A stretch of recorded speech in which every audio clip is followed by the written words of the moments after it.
Surprise വിസിറ്റിനെ കുറിച്ച് ഈയിടെയായി നമ്മൾ വല്ലാതെ പറഞ്ഞു കേൾക്കുന്നു.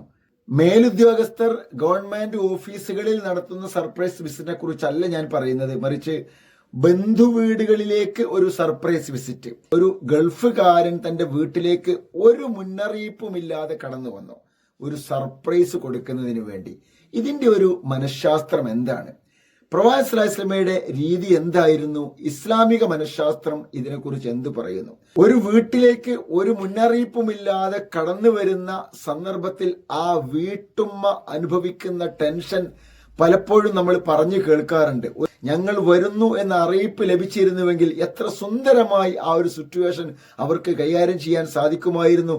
അവർക്ക് ഡൈനിങ് ഹാള് ക്ലീൻ ആക്കണം, സിറ്റ് ഔട്ട് ക്ലിയർ ചെയ്യണം, വീടിന്റെ അറേഞ്ച്മെന്റ്സ് ഒരുക്കണം.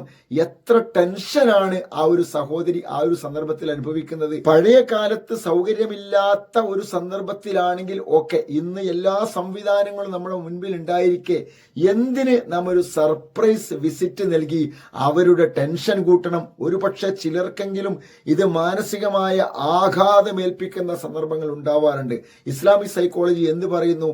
പ്രവാചകൻ സ്വല്ലല്ലാഹു അലൈഹി വസല്ലം പലപ്പോഴും യാത്ര നടത്താറുണ്ടായിരുന്നു, ദീർഘമായ യാത്രകൾ.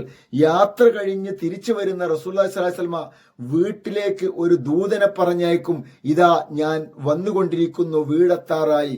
എന്നിട്ട് പ്രവാചകൻ പള്ളിയിൽ കയറി 2 റക്അത്ത് നമസ്കരിച്ച് പ്രവാചകൻ വരുന്നു, പള്ളിയിൽ എത്തിയിരിക്കുന്നു എന്ന വിവരം വീട്ടിലെത്തി വീട്ടുകാർ ഒരുങ്ങിയതിനു ശേഷം മാത്രമായിരുന്നു റസൂലുള്ള വീട്ടിലെത്താറുണ്ടായിരുന്നത്.